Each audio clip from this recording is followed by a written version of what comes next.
Selamat pagi sahabat Tribuners yang kami hormati dan kami muliakan. Kita akan masuk ke sesi inspirasi bisnis tentang manajemen sumber daya manusia. Bagaimana peran MSDM, manajemen sumber daya manusia, dalam mengeksplorasi kekuatan SDM perusahaan. SDM ini kalau kita cerita ini tidak akan habis-habisnya dan selalu menarik karena SDM adalah salah satu kunci keberhasilan perusahaan. Salah dalam manajemen SDM, maka impact-nya besar sekali terhadap perusahaan. Bisa turnover karyawan menjadi tinggi, dan kemudian pada saat perusahaan ingin berkembang, itu perusahaan tidak ready akan sumber daya manusianya, dan kemudian kesulitan di dalam mengelola SDM. Nah, bagaimana kita bisa mengeksplorasi kekuatan SDM, meretain mereka, mendevelop mereka, dan kemudian menjadikan seluruh SDM perusahaan menjadi human capital yang menjadi part of company untuk ekspansi dan growing. Kita akan bahas banyak bersama Pak Suwandi. Pak Suwandi adalah Recruitment and Training Manager Wiraland Property Group, sebuah perusahaan property group yang sudah mapan, yang sudah sangat luar biasa, sudah banyak project di Medan Sumatera Utara maupun di luar Sumatera Utara. Nah, dan beliau juga adalah Chief People Officer Indonesia Startup Academy. Selamat pagi Pak Suwandi, apa kabarnya? Sehat Pak Senior. Luar biasa ya, thank you sudah hadir di studio Tribun Medan. Ya. Kita akan ngobrol banyak tentang manajemen sumber daya manusia ya, Pak Suwandi ya. Karena SDM ini kan sesuatu yang menarik kan. SDM ini adalah salah satu faktor yang sangat dinamis, karena SDM di dalam perusahaan itu yang menggerakkan sumber daya organisasi yang ada di dalam perusahaan. SDM itu punya talenta, punya pikiran, dan mereka punya perasaan ya, sehingga untuk mengatur, mengendalikan, dan memanajemen tidak seperti memanajemen mesin, kita on off saja seperti itu. Benar Pak. Tapi kita perlu ada pendekatan, bukannya pendekatan secara tugas ya, tapi juga ada human touch atau human pendekatan yang harus kita lakukan supaya bagaimana mereka bisa puas, senang, dan mereka bisa produktif. Nah, ini kalau menurut pengalamannya Pak Suwandi, bagaimana situasi SDM saat ini, tantangan apa yang dihadapi, terutama di perusahaan-perusahaan yang Bapak in charge saat ini? Silakan Pak Suwandi. Baik, terima kasih Pak. Jadi boleh dibilang tantangan di bagian SDM, khususnya di triple disruption ini apa ya, dari sisi disrupsi teknologi, kemudian ada disrupsi pandemi yang sempat menghantam kita, kemudian termasuk juga ada disrupsi dari milenial dan zilenial, generasi Z seperti itu ya. Nah, boleh dibilang tantangannya ini cukup tinggi Pak. Nah, tantangan ini cukup tinggi di mana kita para pengelola SDM ini harus dapat menyesuaikan berbagai kebijakan, pola kerja sesuai dengan kondisi terkininya. Seperti itu. Karena tanpa kita dapat menyesuaikan, udah pasti kita ditinggalkan oleh talenta-talenta terbaik kita. Seperti itu. Untuk itu biasanya dalam menghadapi hal ini tentu kita harus bekerja sama dengan para pimpinan bagian-bagian yang ada di tiap perusahaan itu. Karena tanpa kita berkomunikasi baik, berkolaborasi dengan baik, maka yang terjadi adalah akan ada miskoordinasi dan mismanagement di dalam mengelola SDM ini sendiri. Seperti itu. Dan singkatnya, tantangan terbesarnya sebenarnya bukan lagi kepada bagaimana kita mengeksplor kekuatan mereka, tetapi lebih bagaimana agar mereka bersedia berkolaborasi Pak, untuk mencapai tujuan yang sama, seperti itu. Oke, ini menarik Pak Suwandi. Nah, bagaimana kita bukan mengeksplorasi ya, tapi ada win-win solusi ya, bersama kolaborasi untuk mencapai visi dan misi perusahaan. Nah, ini kita menyadari bahwa saat ini yang masuk di dunia pekerjaan atau profesionalisme di sebuah kantor atau perusahaan udah banyakan diisi oleh milenial dan Gen Z ya, zilenial ya. Nah, ini bagaimana karakter mereka? Karena dari segi mindset lebih kepada adalah sangat digital ya. Benar. Sangat digital ya. Yeah. Artinya lebih senang menggunakan teknologi daripada berkomunikasi langsung. Benar. Seperti itu ya, karena semua teknologi sangat dibantu dan disupport oleh teknologi. Yeah. Nah, ini bagaimana tentang hubungan antar sesama tim kerja dan sebagainya. Biasanya kalau teknologi minded itu people mindednya sedikit berkurang. Yeah. Seperti itu. Bagaimana? Sedangkan di kantor kan ada Gen X ya, Gen X, kemudian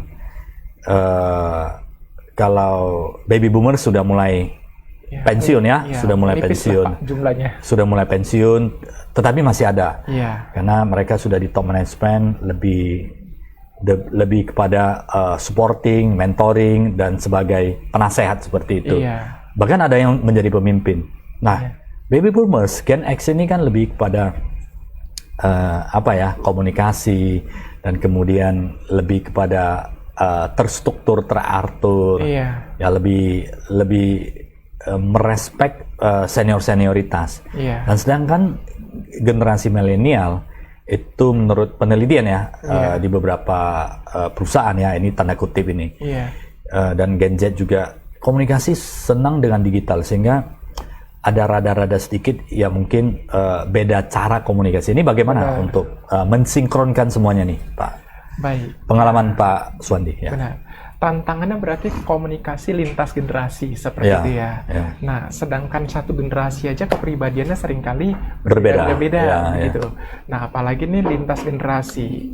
Selama ini yang kita terapkan secara best practice-nya adalah di setiap departemen atau di setiap divisi selalu ada generasi X sampai generasi Z-nya. Seperti itu, Pak. Nah, untuk hal demikian biasanya kita minta generasi Y yang menjadi hub-nya, Pak. Malah Y yang menjadi hub. Bukan X ini kan X Y Z ya, Y yang jadi di tengah-tengah yang menjadi hub lah ya. Benar. Kenapa Y? Karena Y ini belum benar-benar digital native. Dia masih boleh dibilang ya ada sebahagian yang masih manual, sebahagian Y ini milenial ya. Y milenial. Gitu. Sementara Z ini benar-benar digital native. Digital native ya. Datang lahir sudah dibantu oleh teknologi ya. Iya, makanya para generasi milenial atau generasi Y inilah yang duduk sekarang berada di sekitar level posisi supervisor atau manager, sehingga mereka menjadi hub-nya seperti itu, Pak. Bisa bridging ke atas dan bridging ke bawah ya. Benar, Pak, gitu.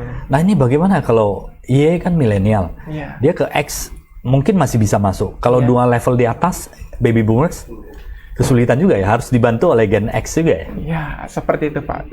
Tetap ada proses supporting, mentoring, namun di dalam komunikasinya dia mulai mempelajari, karena antara baby boomer dengan X gaya komunikasi kan tidak terlalu jauh berbeda. Oke. Pak Suwandi, lebih mengedepankan mana hasil atau etika?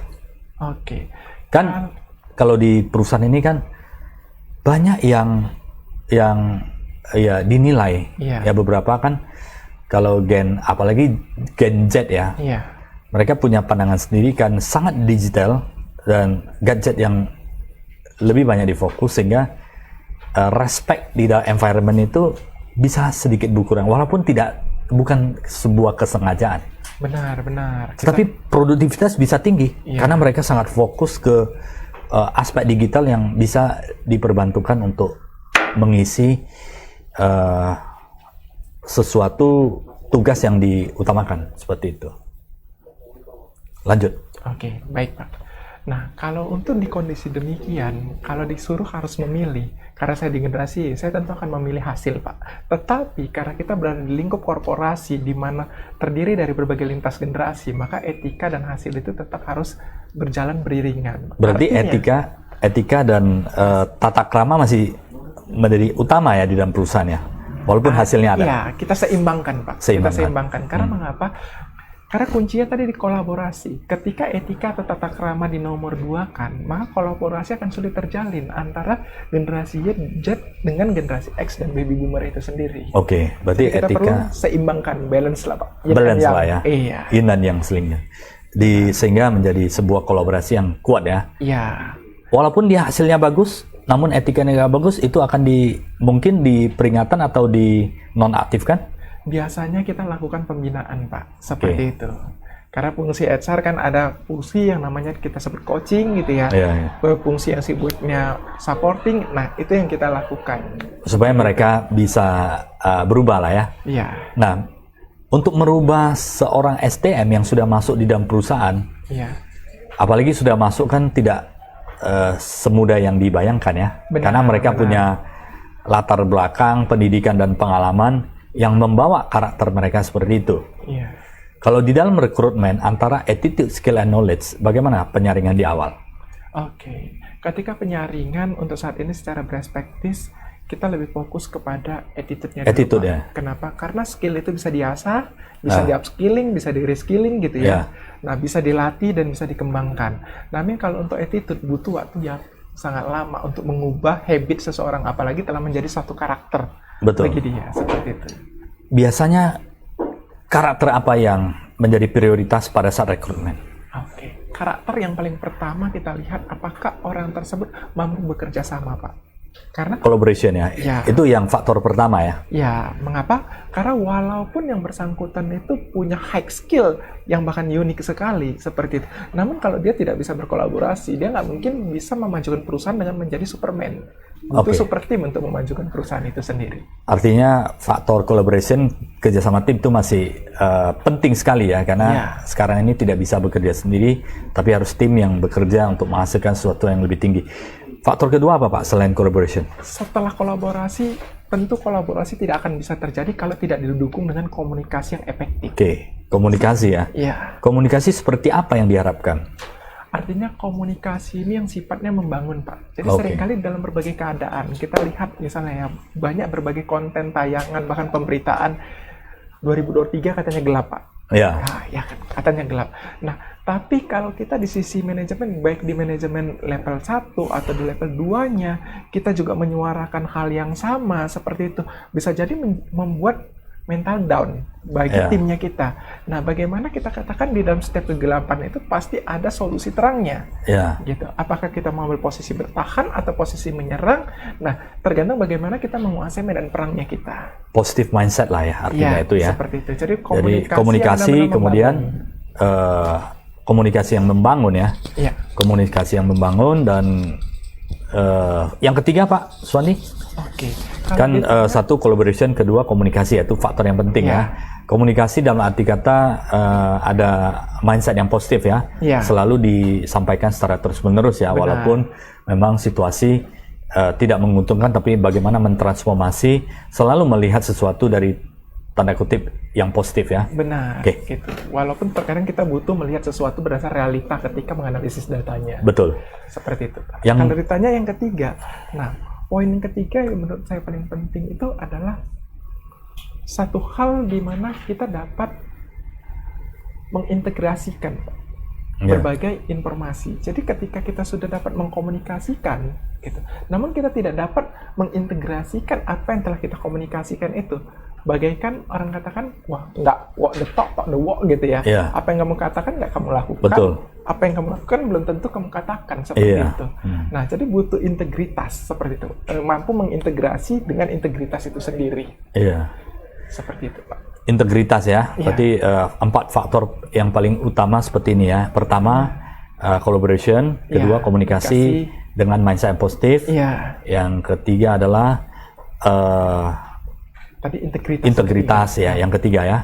Yang ketiga, ini 3 faktor utama yang menjadi target di dalam perekrutan ya. Integritas artinya ada nilai-nilai kejujuran, ada nilai-nilai dapat dipercaya untuk memegang amanah yang akan diberikan oleh perusahaannya. Kalau skill and knowledge itu bisa dikembangkan dan dipelajari ya. Benar. Kalau Bapak berlanjut ke 4, maka saya katakan bersedia untuk belajar.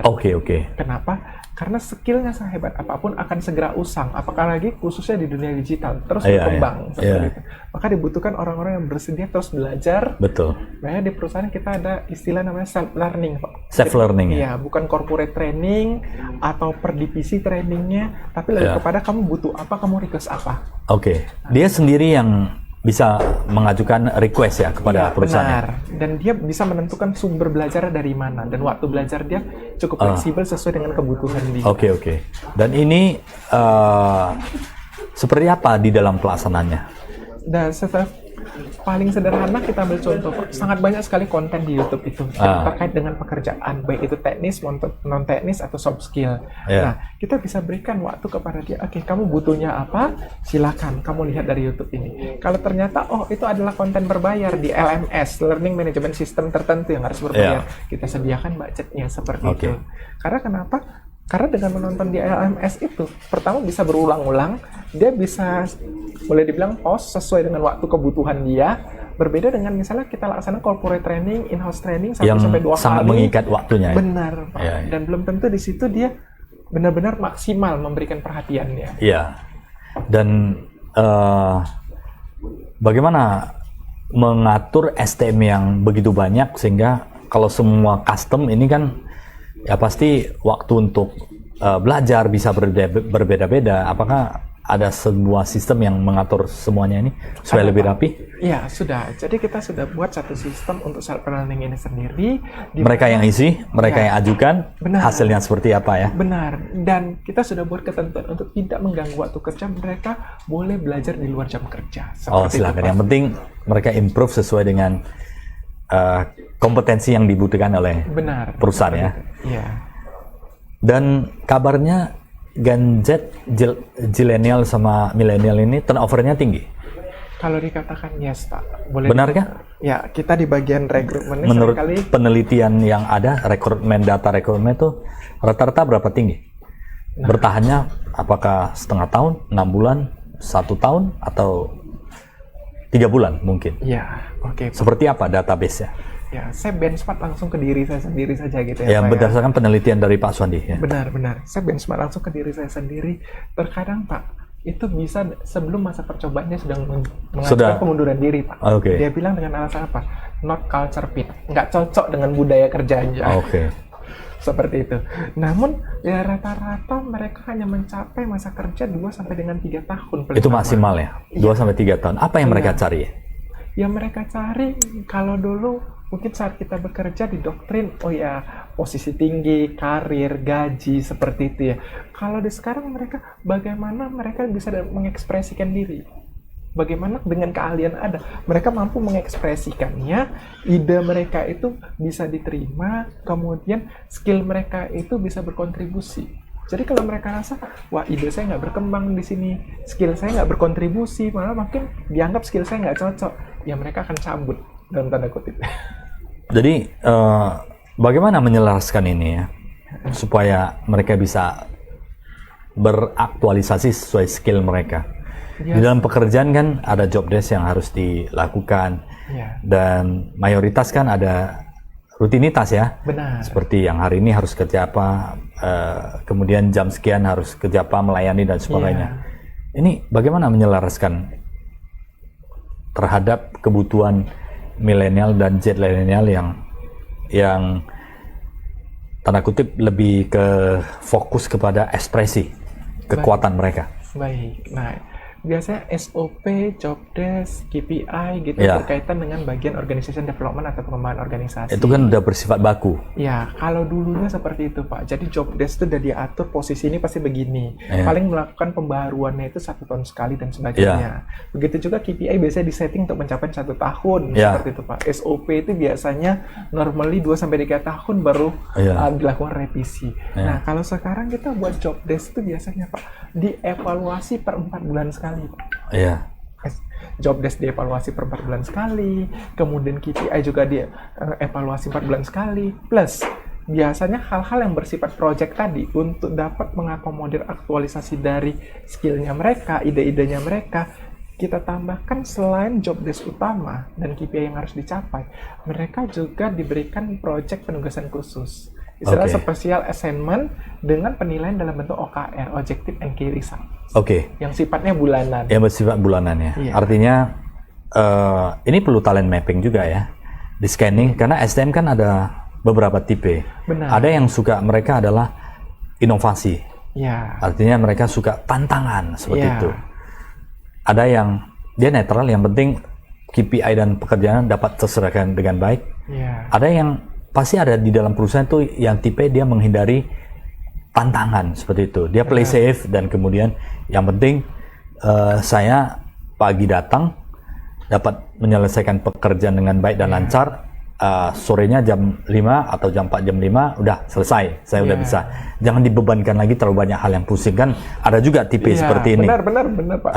Jadi bagaimana mengakomodir seperti itu? Saya kira tidak semua adalah memiliki tipe adalah penantang risiko. Ya. Kalau misalnya sesuatu yang bisa diterima dan dia harus expand adalah tipenya yang biasanya penantang risiko, haus terhadap belajar dan ingin berkembang secara terus-menerus. Biasanya mereka ini adalah speednya lebih kencang. Nah ini kira-kira kalau dipersentasekan di dalam perusahaan, milenial dan zilenial yang masuk ini, apakah ada pisah misalnya milenial seperti apa, zilenial seperti apa untuk ketiga proporsi? Lebih tinggi mana? Apakah penantang risiko, selalu adventure, apakah mereka on the track, fokus terhadap apa yang mereka tanggung jawabkan, kerjakan, atau ada beberapa yang menghindari pekerjaan tambahan seperti itu? Baik, khususnya kalau untuk generasi Z dan Y, mereka lebih suka di penantang risiko. Berarti kelompok di penantang lebih banyak? Iya. Kalau untuk generasi Y dan Z-nya, kenapa? Mereka sangat bosan dengan yang namanya rutinitas, seperti itu. Bahkan saya sering mendapati gitu ya, kebetulan kebagian kepersonalian bukan di saya sering mendapati pengajuan perubahan change status namanya Pak. Dari satu posisi seseorang ini mengajukan ke posisi lain, karena dia merasa lebih tertantang di posisi baru ini. Nah, yang dulu di tahun 2011 di awal saya berkarir masih juga di bagian HR, itu rasanya kalau melakukan rotasi atau mutasi, orang malas banget, udah nyaman di posisi ini. Sekarang banyak. Malah mereka yang ngajukan. Karena ada tantangan proyek. Seperti itu. Komposisi saat ini yang menyukai perubahan-perubahan dan ada proyek-proyek tantangan itu jauh lebih besar ya? Ya, dapat dikatakan demikian Pak. Berapa persen kalau dihitung?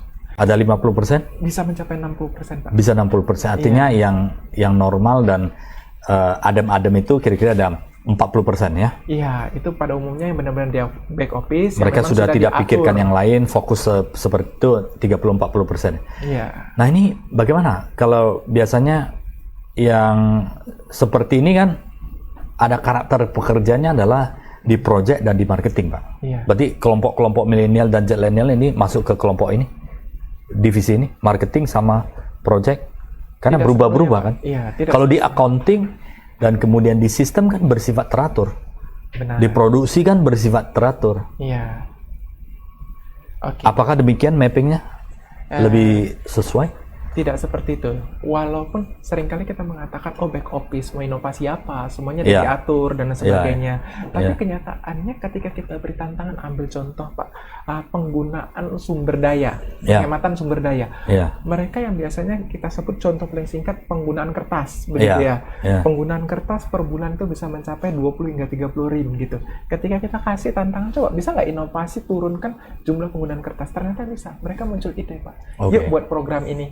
Supaya paperless. Yuk buat koordinasinya begini saja supaya ini nggak perlu dicetak tetapi informasi ini tetap dapat berbagi. Seperti itu. Jadi kalau dikatakan pemetaan inovasi atau yang suka penantang resiko itu ada di bagian mana, boleh dikatakan merata di hampir semua bagian, tetapi memang paling banyak di divisi-divisi yang membutuhkan inovasi seperti di project, kemudian sales and marketing, di HR seperti itu. Kalau di divisi back office mungkin di-improve ke sistemnya menuju ke digitalization ya.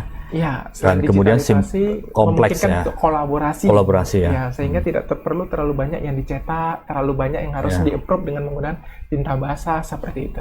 Jadi bisa efisiensi secara waktu dan biaya ya. Benar. Paperless semuanya sudah bekerja. Iya. Nah ini bagaimana untuk mengisi kalau di dalam manajemen perusahaan kan dibutuhkan kerapian. Sesuatu yang berubah-berubah secara terus-menerus sulit untuk menciptakan sebuah standar yang baku. Walaupun standar yang baku saat ini bisa dievaluasi sedemikian cepat ya. 3-4 bulan mungkin akan dievaluasi lagi karena akan terjadi perubahan karena teknologi dan sebagainya berubah sangat cepat sekali. Kalau kita lihat karakter daripada manusia kan ada introvert, ada extrovert. Dan kemudian kalau kita lihat this profile ya, ada dominan, influence, compliance. kemudian ada apa ya, influence, dominan influence, steadiness dan compliance. Iya. Dominan itu orang yang mungkin karakternya memiliki kuat, influence-nya bisa persuasif, compliance rapi, steadiness orang-orang cinta damai, Pak. Cinta damai, dia follower, the good follower. Berapa persen milenial seperti itu? Apakah merata? Kalau dikatakan itu nggak bisa diukur secara generasi juga ya, karena masing-masing beda ya. Cuma semenjak saya menangani di proses perekrutan, itu menjadi salah satu tes wajib yang kita berikan, seperti itu kan. Nah, dari hasil keseluruhan tes, mayoritas gitu ya, mayoritas yang diterima baik generasi Y dan Z ini didominasi oleh tipe kepribadian dominan dan influence. Dominan influence, mereka bukan follower, nggak mau menjadi followers yang itu menyebabkan makanya turnover itu tergolong tinggi. Mereka rasa kalau nggak cocok dengan pimpinannya, mereka punya hak pilihan ya. Iya, mereka bisa langsung datang ke seakan-akan mereka membantah dan kurang menghargai pemimpin seperti itu. Nggak seperti Gen X yang sangat loyal, kesopanannya mereka sangat segan seperti itu. Sudah berbeda jauh ya saat ini. Iya, sangat terkesan jauh, Pak. Di awal tahun 2011 saat saya berkarir di HR, kita masih sangat mudah menemui budaya yaitu ketika saling interaksi, berinteraksi, ada teguran, selamat pagi Pak, selamat pagi Bu. Ini udah jarang. Sepertinya cukup langka kita temukan, Pak. Cukup langka. Iya. Dan apakah ini bagus ke depannya, Pak Suwandi? Misalnya di dalam office, seperti komputer, seperti digital, di office kita sesama rekan kerja jarang sapa, dan kemudian mereka fokus lihat gadgetnya, KPI-nya secara digital sendiri. Lama-lama kan collaboration spirit kan mungkin menurun. Ini kan bukan yang kita harapkan. Ya, tentu itu sangat tidak baik begitu ya. Karena bagaimana kita dari bagian SDM menangani hal itu dengan memberikan treatment project, collaboration project. Jadi project itu bukan diselesaikan oleh satu orang, bukan diselesaikan oleh satu departemen atau satu divisi, tetapi pada umumnya adalah lintas generasi. Seperti itu. Jadi mereka bisa berkolaborasi untuk memberikan dampak yang bagus ya. Benar-benar. Termasuk lintas bagian juga kita lakukan. Seperti itu. Nah, SDM itu adalah aset yang sangat berharga bagi perusahaan ya. Ada yang sumber daya, lalu sebelumnya personalia mengatur mereka supaya datang, pergi, pulang, dan kemudian apa yang dilakukan, absensi dan sebagainya. Dan kedisiplinan. Iya, keteraturan dan kedisiplinan. Namun berubah ke human resource, sumber daya. Atau mereka memiliki potensi untuk maju. Dan saat ini sudah masuk ke human capital ya, artinya SDM ini adalah aset. Benar. Karena kalau siapa yang bisa pegang SDM berkualiti, maka perusahaan ini akan transformasi lebih cepat ke depannya ya. Benar. Bahkan terus berevolusi sekarang menjadi bisnis partner. Bisnis partner. Jadi ini sebagai mitra bisnis ya perusahaan. Sebagai mitra bisnis ya. Nah, sebelum ke mitra bisnis, bisnis ini nanti ada satu pemikiran lagi. Tidak semua pebisnis itu rela dia punya bisnis itu menjadikan karyawannya ada SDM-nya menjadi partner. Ini adalah bisnis saya seperti itu. Masih ada pandangan seperti itu. Nah, nanti ini kita akan diskusikan, tetapi ini kita akan bahas sekarang adalah ini human capital. SDM adalah human capital, aset perusahaan. Human capital dulu ya, sebelum ke bisnis partner. Human capital, mereka menjadi aset adalah di satu sisi ya pasti produktif, inovatif, dan memberikan dampak yang bagus bagi environment dan perusahaan ya. Dan bagi karyawan sendiri juga ya. Bagi karyawan sendiri mereka produktif, mereka memiliki kapasitas yang bagus, memiliki kompetensi yang bagus, dan bisa menghasilkan. Bagi SDM tersebut akan bagus karena bisa mereka mendapatkan streaming of income itu banyak ya. Mereka diapresiasi, dihargai dari segi kompetitif yang ada, kompetensi, dan kemudian mereka bisa mendapatkan hal lebih, apalagi mencapai hasil tertentu. Nah, untuk menyeleksi orang-orang terbaik menjadi aset perusahaan ini kan tidak mudah. Itu Pak. Ada before join di perusahaan, artinya masih dalam proses seleksi and recruitment. Bagaimana kita melihat Kan ini SDM ini kan nggak serta-merta di perusahaan itu dia mampu mencetak prestasi yang luar biasa. Seperti pemain sepak bola. Benar. Kan ada pelatih, kemudian dari rekrutmen di tingkat pendidikan sekolah menengah atau sekolah menengah atas, dari rekrutmen dari sana, baru dilihat mereka ada talent bagus. Ini belum jadi ini. Iya. Kemudian dipoles, diberikan kesempatan, akhirnya mereka dapat berkembang. Iya. Proses untuk menuju ke SDM yang berkualiti dimulai dari mana? Apakah seleksi rekrutmen atau di dalam perusahaan? Oke. Kalau Bapak tanyakan demikian, maka saya jawab tentu dimulai bahkan sebelum mereka bergabung. Sebelum mereka, itu adalah faktor paling utama ya? Iya. Berapa persen? Faktor itu sangat menentukan, ibaratnya kalau ada sampah yang masuk, akan sampah yang keluar. Oke. Kalau talenta baik yang masuk, maka talenta baik juga yang akan beroperasional. Di awal itu harus dilakukan filter yang sangat ketat ya? Iya.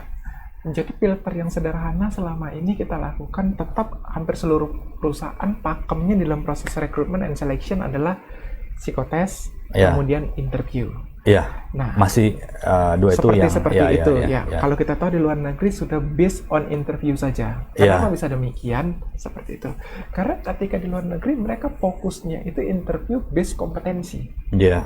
Namun di kita masih ada saja interview yang based on behavior, Kenapa terjadi based seperti ini? on dokumen. Itu kembali Pak, masalah gap dari skill yang dimiliki oleh si rekruternya tadi, oleh interviewernya tadi.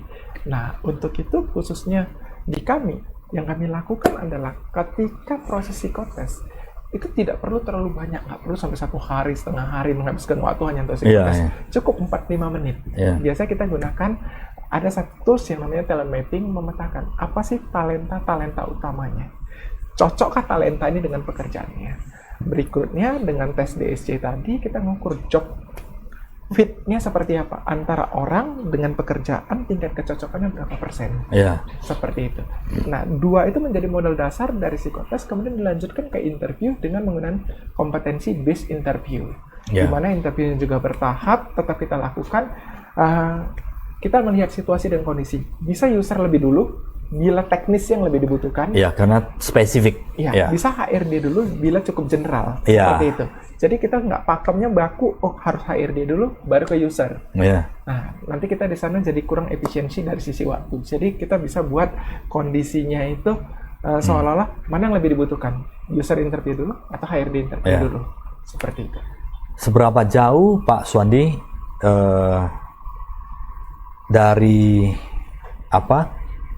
kesulitan untuk di dalam melakukan rekrutmen? Kesulitannya dari segi jumlah.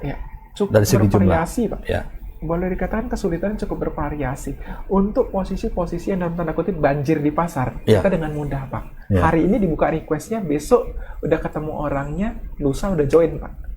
Tetapi untuk talenta-talenta yang dalam tanda kutip di pasar pun masih cukup langka. Terkadang saya jujur katakan bisa kita mencapai 90 hari kerja untuk mendapatkannya. Contohnya, Pak? Contoh, kemarin kita mau aplikasi project awal di mana setiap yang namanya bangunan di properti itu ada masterpiece di dunia metaverse-nya. Atau dalam bentuk NFT-nya. Berarti di software-nya ya? Digital software-nya, soft skill. Betul, kita tentu hard skill-nya di digital ya. Jadi kita bukan lagi cari programmer yang bisa bahasa Java, bahasa C dan sebagainya, tetapi kita cari programmer yang fokus di Cardano untuk ngoding dari sisi blockchain-nya. Nah, itu cukup lama. Berarti yang ke blockchain dan yang bisa mengerti blockchain, NFT dan codingnya ya, supaya mereka lebih tajam. Jadi artinya yang ke high technology masih langka ya? Masih langka ya. Kecuali yang mungkin persuasif, communication, menjual dan sebagainya, beberapa divisi itu mungkin lebih mudah ditemukan ya. Makanya dalam tanda kutip quote and quote kita akalin dengan cara untuk boleh dibilang mengecilkan jurang tadi, mengecilkan gap tadi. Apa yang kita lakukan sebelum talentanya dapat? Partnership dulu. Partnership supaya ada proses transfer knowledge juga kepada SDM kita. Partnership seperti project tertentu lah ya, diajak kerjasama supaya bisa transfer. Karena kalau orang-orang seperti ini biasanya waktu dan waktu ya, tidak mau terikat juga ya. Benar. Mereka senang inovasi proyek-proyek baru dengan perkembangan baru ke depannya. Iya, benar Pak. Mirip-mirip seperti mereka yang seniman lah kita bilang. Seniman Pak. ya. Iya. Cuma transfer tapi secara disiplin mungkin 9 to 5 hour itu mereka tidak begitu tertarik ya. Benar. Mereka ekspresi diri ya. Ini langkahnya adalah partnership. Iya. Dan that's why itu ada HRD sebagai human resource, adalah human capital ke business partner ya. Benar. Untuk mendukung perkembangan perusahaannya. Iya. Nah, untuk itu kita butuh benar-benar komunikasi yang intens dengan pihak terkait, istilahnya stakeholder, divisi terkaitnya. Iya. Banyak perusahaan yang cerita juga kesulitan merekrut SDM. Iya. Apalagi perusahaan-perusahaan yang belum memiliki struktur organisasi yang begitu luas sehingga jenjang karirnya juga terbatas. Iya. Dan kemudian belum memiliki kompensasi dan benefit yang terstruktur. Iya. Sehingga kadang-kadang memiliki kesulitan untuk berkompetisi dengan perusahaan-perusahaan yang sudah eksis, yang sudah TBK, yang telah memiliki standar-standar yang tinggi, apakah standar kompetensi maupun standar kompensasinya, seperti itu. Bagaimana menghadapi itu? Oke. Sebenarnya kalau hadapi perusahaan-perusahaan TBK yang sudah, apalagi multinasional kan, standar biasanya lebih, kalau ada dipilih kan mereka memilih yang yang tanda kutip value dan corporate brand yang lebih tinggi. Benar, prestisnya lebih oke gitu ya, lebih bangga apalagi pakai seragam gitu ya. Ini bagaimana untuk menghadapi ke arah sana ya? Pernah dihadapi seperti itu? Pasti pernah Pak. Pasti ya? Ya pasti pernah. Gitu, karena nggak seluruhnya, terkadang kita membutuhkan talenta yang boleh dikatakan cukup banjir di pasar gitu ya, seperti saya katakan tadi, tapi langka. Nah, kalau dikatakan ketika kita berpikir sempit, maka hal itu akan menjadi kompleks. Tapi ketika kita berpikir luas, maka hal itu menjadi sederhana. Nah, pendekatan yang selalu saya sarankan juga kami praktikkan di dalam pelaksanaannya adalah pendekatan by komunitas, Pak. Oke. Ya, jadi contoh ketika kita akan merekrut graphic designer, yang bagus itu di mana ya? Butuh komunitas. Nah, ketika ini ada komunitas graphic designer, nah kita join di komunitas ya. Kita nggak bisa langsung hire yang full spec dan full time, tapi kita bisa transfer teknologi melalui business partner atau komunitas ya.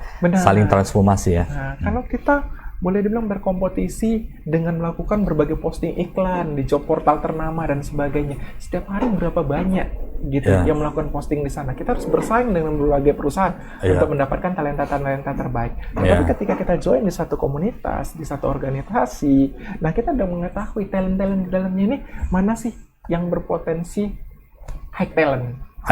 Nah, itu yang kita approach, kita dekati, mulai kasih project freelance dulu. Ya kalau oke, akhirnya dia ada culture fit dengan kita, ya kita hire.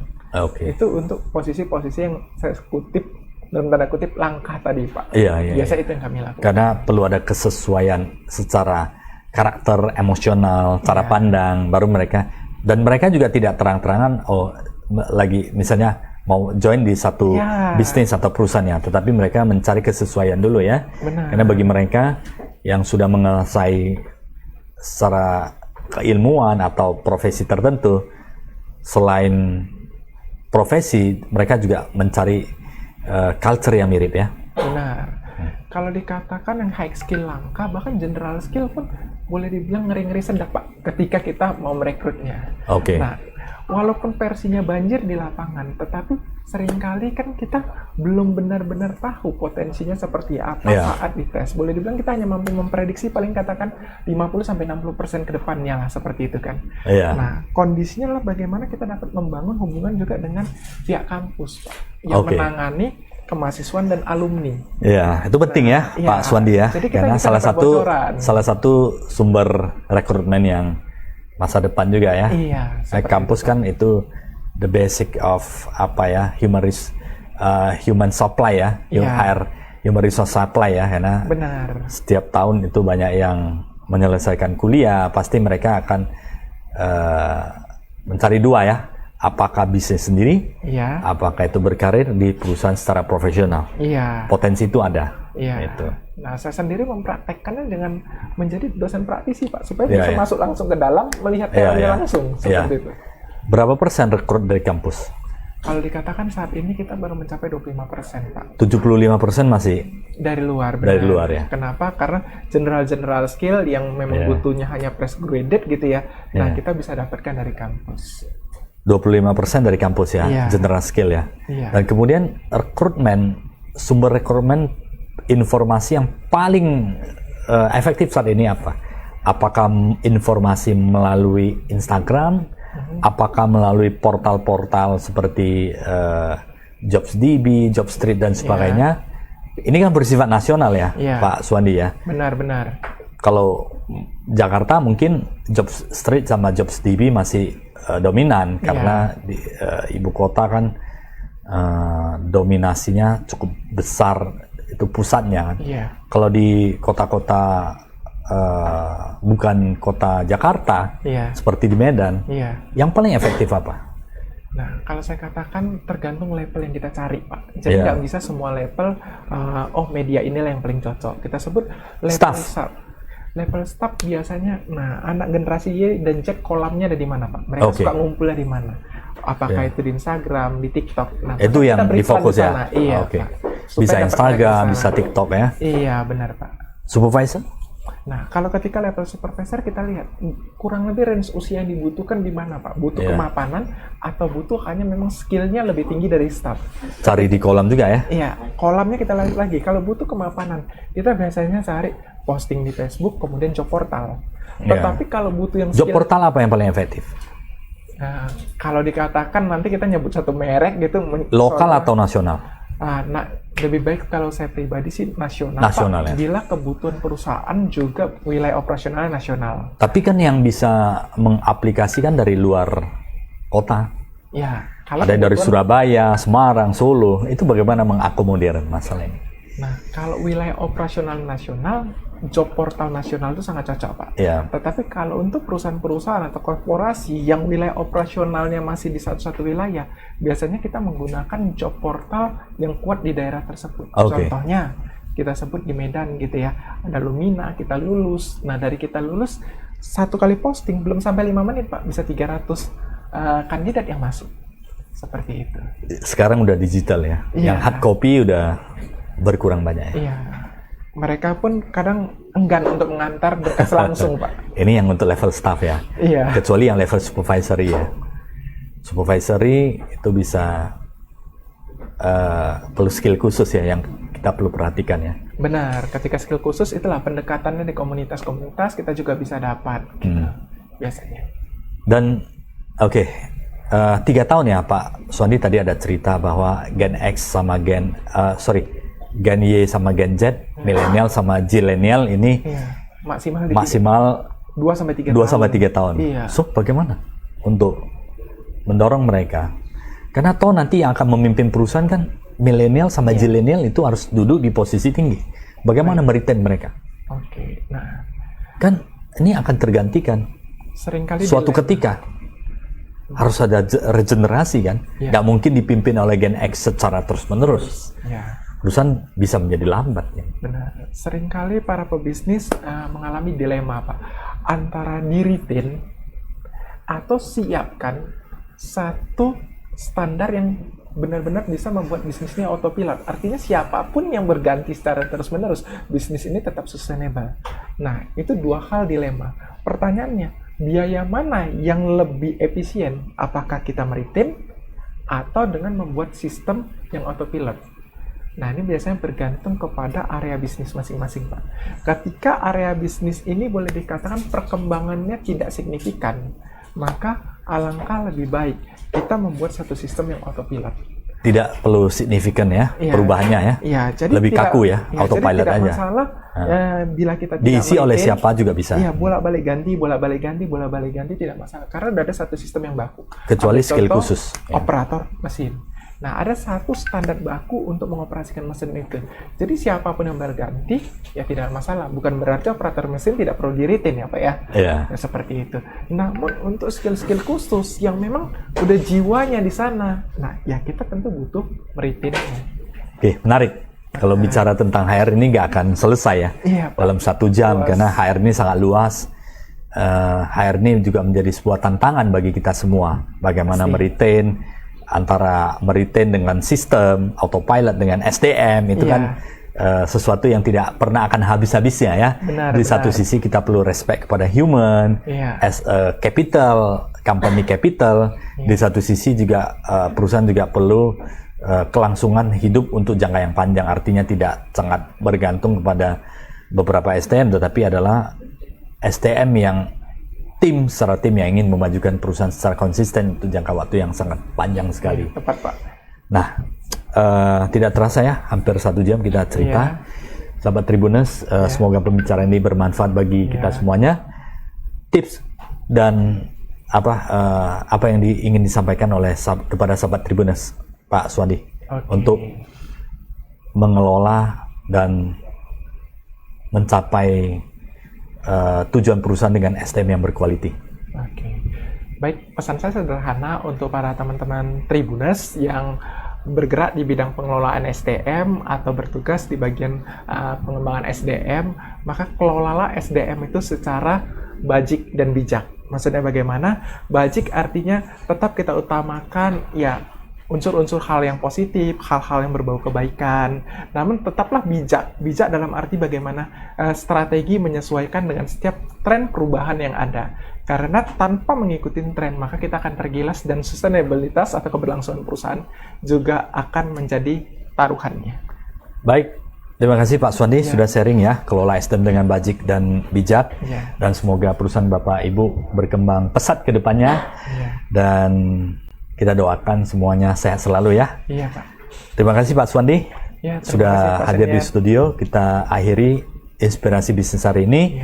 Kepada sahabat Tribuners, terima kasih sudah mengikuti kami dari 1 jam sebelumnya. Salam sukses dan sehat selalu untuk kita semuanya.